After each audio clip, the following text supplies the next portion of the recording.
Most engaged couples are busy focusing on planning their wedding, but oftentimes planning for the actual marriage isn't top of mind. You know you're excited to grow old with this person, but have you thought about what the path to growing old together looks like? Today we have Bridal Empowerment coach Ryan Kluttz to chat with us marriage planning and what that means. After designing wedding stationery for over 10 years, Ryan noticed her brides were stressed about their wedding and were so focused on the pressures of planning their wedding that they were neglecting their future marriage. So, of course, she stepped in, and having been married herself for 13 years, she knows a thing or two about marriage. So thank you so much for joining us today, Ryan. Yeah, thank you for having me. I'm very excited. Yeah, we're really excited to just learn some of your tips and how you ended up, where you did. So first, tell us a little bit about yourself and how you ended up in the wedding business. Well, my husband and I got married back in 2007. And we ran off for him to go pursue a dream, and we were just out of college, and so we kind of didn't really have anything tying us down. And I just figured I'll get a job anywhere within my field. And I did go to school for graphic design, but I really had no idea what I wanted to do with that. There's so many different directions that you can go. So I ended up getting a job in an office, and I didn't love it.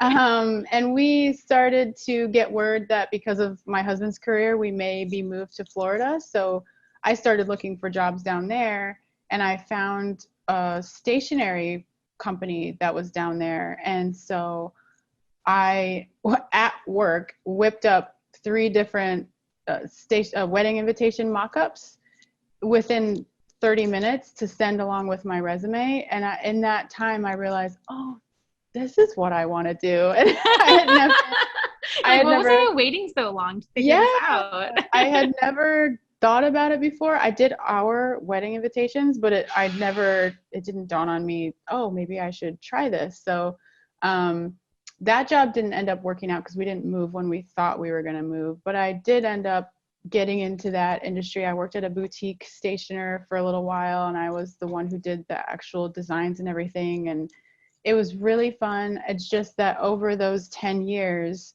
there was a common thread between all the brides, and it was stress. Yeah. And I mean, I remember the stress that we had in our wedding, and we had to push our wedding back by a couple of weeks to accommodate for a family member. My vendor that played the music at our ceremony didn't want to play what I wanted. She wanted to play what she wanted. I mean, we had all that, there was drama with different people. And so I totally get it. And every time I would hear a little bit of that stress from a stationery client, I would want to help more based on my experience, but I felt like it wasn't my place because I'm just, one of the vendors, and I didn't want to overstep my boundaries by offering advice. Right. And so I just decided that if I pivoted, that I could help and I could share my own experience, and I could take what I've learned over the past 10 years from brides who are stressed out and use that as a way to get through to them now, the current brides, because they are all having the same problems. For sure. It's always it's always stress. That's always the problem. So you pivoted into becoming a bridal empowerment coach. Tell us what is that? So I just want, first and foremost, because of the experience that I had with a vendor flat out telling me that they didn't want to play what I was paying for, and they wanted to do what they wanted. I know, it was crazy. I wished that I would have stood up for myself and said, hey, you know what, we're actually paying you. And so if you don't want to play that, that's fine. We'll go find someone else. I mean, it's a very simple thing to say, but we were pretty young when we got married. So I felt like I was being viewed as the child, and that everyone else around me telling me what we should and shouldn't do were the adults. Yeah. So I didn't feel comfortable saying, wait a minute, what isn't this our wedding? What about what we want? And right. So I want brides to know that they have that power, because amongst all of the drama that can happen, you can always handle yourself with compassion and empathy, and that gets your wishes across. Because That's why people, I think, label some brides as bridezillas, because they get so upset that no one is really listening. Yeah. That they kind of hold it down, and then it explodes, and then people react to them as if, whoa, well, you're now you're a bridezilla because you got upset with me. And so if they were armed with the tools to speak for themselves but do it in a kind way, I think that's the empowerment part. And then the other side of, or another piece to that, is that all that planning and stress that's going on kind of makes you forget about the marriage that's coming right after the big day. So I just want to incorporate ways to remember your marriage while you're on your way to it, because you can get so wrapped up in, I mean, I wish someone had told me these things. It's really just me talking to my 23-year-old self. Your past self, the advice you would have given yourself. Yeah. I love that. So, okay, so what is your, like, how do you help couples prepare for marriage? Like, what's your best piece of advice for them? So I think that communication is huge, but I also don't necessarily think that you can get it all from a book. I mean, when you read a book, I love reading books. I have lots of books on different subjects, but I realize that I always need to refer back to them, because you really don't read a book once and then just retain it all. And I think that's what we think of, oh, well, I already read that book, so I already know. But there's a lot more to it than that. And there's communication styles, but then there's almost sort of like love languages. There's different dialects within the styles. And so when I'm on a call with a bride, she might tell me how she said something to her fiance and his reaction, which was surprising to her. But when she tells me, I could let her know, well, you know, if you would have just used this word instead, or phrased it this way, or used this tone, it would have gone over a lot better. And you can see the light bulb go off when you're talking to them, because when people are in the moment, there's more reacting than there is responding. And I've heard this before, where we have responsibility, and it's your ability to respond. I love that. Yeah, so we don't like to take a deep breath, take a step back, take in what someone said. Right. We just naturally get defensive. 100%. And or even if we're not necessarily being defensive, it's taken as being defensive if it's a disagreement. So communication is huge, and figuring out what your communication styles are. And I mean, there's all sorts of different ones. So I don't really have like a list, you know, of this is what you are and this is how you work and that sort of thing. But once we sort of look at the dynamics of the relationship, you can kind of tell, okay, well, you're more verbal and he's not really so verbal. And that's a dynamic that my husband and I have. And it took me a long time to realize that it doesn't always have to be a verbal conversation, and you can actually sort things out without so many words. So that's my issue, is that I've had to learn that it doesn't have to always be just talk. Sometimes it's more nonverbal communication. And so it's important to be at least aware that there are other ways to communicate than your own that you gravitate towards. Yeah, that's so true. And it's so important in a marriage, because you have a long time to communicate together. Yeah. You have time to learn, and it's just really helpful if you learn that up front, so that you can not make up those crazy stories in your head about what are they thinking of me right now because of what I said or what they said. We make up these fantastical stories in our brains, and they're usually not true. Yeah.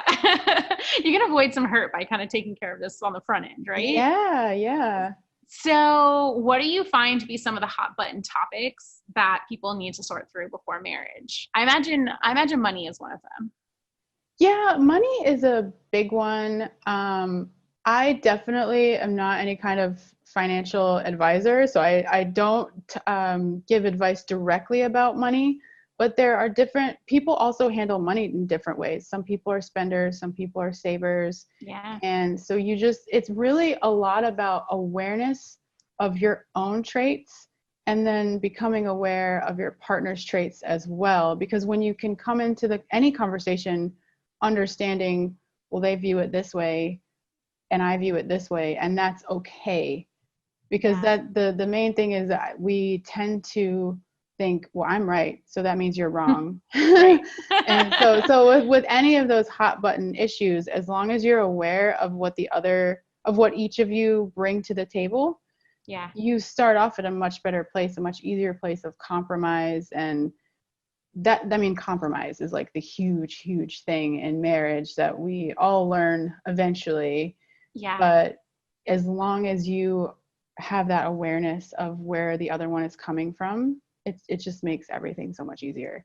Which really goes back to what you were saying, was figuring out how to communicate with each other and knowing how to compromise and where you guys are coming from and all those things. It's funny, my husband and I, before we got married, took like a, quiz of sorts. And he was like, we agreed on a lot of the same things, but he was like to the extreme, like, like extra agree and all these things. And I'm more of that like centered person. So I'd be like, hey, I sort of agree. And it was like, we agreed, but this like shows like the kind of difference that we are, right? Like he's like, go big or go home. And I'm like, let's kind of teeter the line. So, those are things you have to kind of figure out before you get married, right? Right. Yeah. We're the same way. My husband wants to go to the extreme every time. And I'm always saying, well, what if we just go in that direction incrementally and transition that way instead of, dropping a bomb on ourselves. And exactly. A little bit slower, kind of inch there.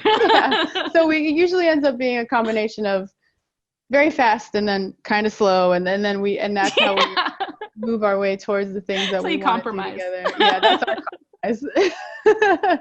I love it. So what do you do when a client like disagrees, like they get with their partner for whatever reason, they just don't see eye to eye? How do you coach them to get through that disagreement? I try to just remind them that they're on the same team. I mean, honestly, it never really matters what the issue is. If you remember, you're on the same team, because that's another thing that we accidentally do without thinking, is that as soon as we get into an argument, it becomes about winning instead of about coming to a solution about what it does though. Yeah. I mean, just in the car a few minutes ago, my husband and I were having a fairly heated discussion. We don't fight, but we weren't understanding each other in the moment. And by the time we pulled into the driveway, we realized that we were actually saying the same thing. We were using different words. And so we were both like, oh, but for a minute, for a minute there, because we were using different words, it was getting a little bit tense because we didn't understand where the other person was coming from. So it's not something that ever goes away. It's just that it doesn't. Right. It just, you get better at realizing things faster when you are working together. And that's the main thing, is just remembering you're trying to get to a solution to the problem. You're not trying to win. That's really good advice. Yeah, I think that's awesome. So what topics do you see that couples like have differing opinions on the most? When it comes to weddings, I think that brides are just, I don't think that brides necessarily want more help from their future spouse. But at the same time, I think it can be frustrating for them when they kind of maybe want their opinion on something and they'll say, I'm okay with whatever. Yeah. I would say engaged couples, that's a huge thing. And so, what I tell brides is, that's your free pass. That means that you get to pick whatever you want. And if he has something to say about it later, well, too late. You gave him the opportunity and he didn't feel like participating. And I know that sometimes that's a little bit of a, what do you mean? Like, I want him to be, I want him to help. Yeah. And sometimes it also can be, well, what are you asking for help on? Because it really might, if you're asking for opinions on table linen colors, he just might really not care, because at the end of the day, he gets to marry you and that's really all he cares about. I found when we were getting engaged when we were engaged and planning our wedding, I would ask for his opinion on things, and he would always smile and nod, whatever you want. I really don't, it doesn't matter to me. And then as soon as I brought up the honeymoon, he was on it, and he planned the entire thing. I didn't have to lift a finger. And so it's also about potentially finding what they are interested in and what they would like to help with. Yeah. And I think as it really always goes back to that communication, whether you're engaged or newly married or, 10, 20 years down the road, if you know how to listen and how to speak, there really aren't these huge issues because you navigate them together and you get to the other side of it. And usually you end up getting to the other side of it stronger. The bigger the issue, the stronger you become once you get to the 100%. Other side of it together. Yeah. Yeah.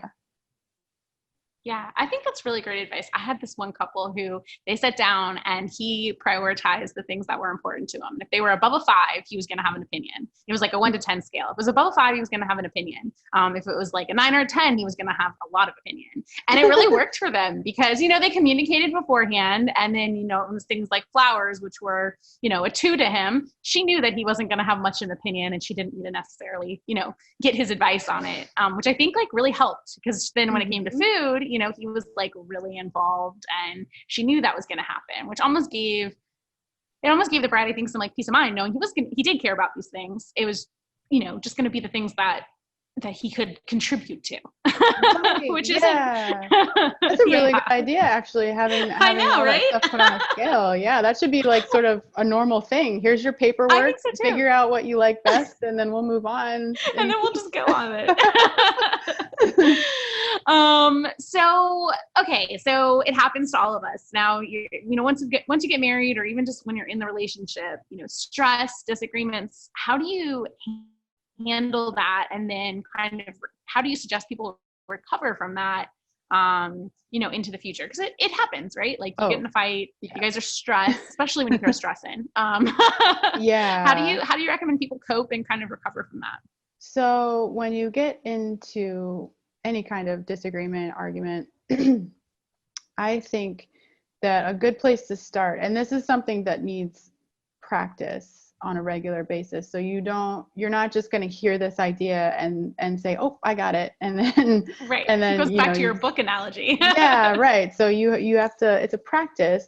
And I think one of the first things is to not make up a story in your head about what they may or may not be thinking, because it's a natural tendency for us to want to protect ourselves. And the way that we do that is by filling in the gaps and figuring out, okay, well, this happened, so that must mean that XYZ is what he or she is thinking. And that's most of the time, if you were to just approach them and say, hey, I thought you might be upset with me because of whatever. And when you just ask, they'll say, oh, no, that didn't bother me at all. You thought that I was mad about that? Yeah. And so that's another thing that I would say is to work up the courage to just say, hey, this is what I was thinking. Is that how you're feeling right now? Because if not, I would like to know how you are feeling. And that helps you build up a muscle together. Because if you always come to each other and say, this is what I was thinking that you might have been thinking about whatever just happened, and they say no, you'll start to realize, okay, I don't need my brain to think in that direction anymore. Right. And that's not always easy to just walk up to them and ask, hey, what exactly were you thinking in that moment? Because here's what I was thinking. But if you can start to practice that, maybe about small, insignificant things at first, so you become more comfortable with it. And then also, when it comes to the big disagreements, I would say to just make sure you cut yourself some slack. Yeah. And it's going to be okay. I think sometimes, at least with me early on, every time we had a bigger argument, I just thought, well, that's it. We didn't make it. Yeah. That's so terrible. And I just didn't know that, no, this is just part of marriage. I mean, we were told marriage is not a fairy tale, but that didn't sink in for me. So every time we had a disagreement or things got awkward over something, my brain immediately went to, well, I guess this is it. And I guess we don't, we're not going to continue on. Right. But he never had that. He never ever had that. He was always like, no, it's fine. We're just upset at each other right now. And it took me forever to understand that. So just, give yourself a break, go do the self-care thing, whatever that looks like for you, and get yourself back to a place of feeling good. And then you can, if you had to take a break from the discussion, you can give yourself some time to think about it, some time to calm down, and then come back to it. And whatever you can do to stay calm and not make up your own stories, it's always way better. Yeah. A fight's always better once you kind of are level-headed and can come back and kind of realize you were both probably wrong. Right, you need to come to that solution together, like you said. Yeah. You're not winning. I like that. Okay. So give us your top 3 pieces of advice for couples who are, wedding planning and they're newly married. What would you say are the top 3 things they could take away as advice today? I would say for sure, number 1 is to keep your marriage top of mind. There's people pulling at you. There's wedding planning that has to be done. I love weddings, so I would never say, just go elope. I mean, if you want to elope, that's fine, but that's, I don't want to encourage people to not have their wedding because I think they're amazing. But if you can just always, sometimes you get like worked up in or caught up in the minutia of details of planning, and you just need to take a step back and say, what about this that I'm upset about is going to matter a year down the road. Right. And it allows you to relax. Or what I say to some brides is when they're trying to decide between 2 things that have to do with their wedding that feel very heavy and, oh my gosh, I have to figure this out kind of, I say, after you take 5 or 6 deep breaths, which one feels better? And when you ask yourself that question, you always get the right answer because you allow your intuition, you allow the chatter to quiet down and your intuition to speak to you. So definitely just keeping the marriage at top of mind and taking care of each other, because we get all caught up again in all the planning that needs to be done, the showers, the parties, and they're all amazing. But if you can keep yourself grounded by remembering to spend time with each other. I always recommend, having a date night or something and not talking about the wedding for a little while. I love that. Talk about your future. One of the things, the third thing that I would say is to really spend some time talking about your future. Like what would you just love to do together, and not talking about it in a way where you're saying, oh, well, you know what? I would love to move across the country, but I can't because, this job I have. So you're not allowed to say, but you only talk about what you would love to do. And it just kind of opens you up to ideas. And maybe you could move across the country if that's what you want to do. Maybe an opportunity would come your way. And so you're just kind of opening that space together. Because for us, we've moved across the country 3 times. Wow. So you never know. Yeah. So, I mean, I was more the person that used to say, I would love to do this, but I can't because of this. And if you just let go of that, like, sure, what you're looking at right now might prevent you from being able to do something, but we never know what could happen in the future. So I like to tell people to go ahead and start having those dreams together, and, where do kids fit in and or not, and what kind of place do you want to live in. And I like to encourage couples to let go of what they think they should do based on society or based on their parents, because if we had listened to our parents, we would not have moved across the country 3 times and and moved all over. I think my husband and I have lived in 4 states together.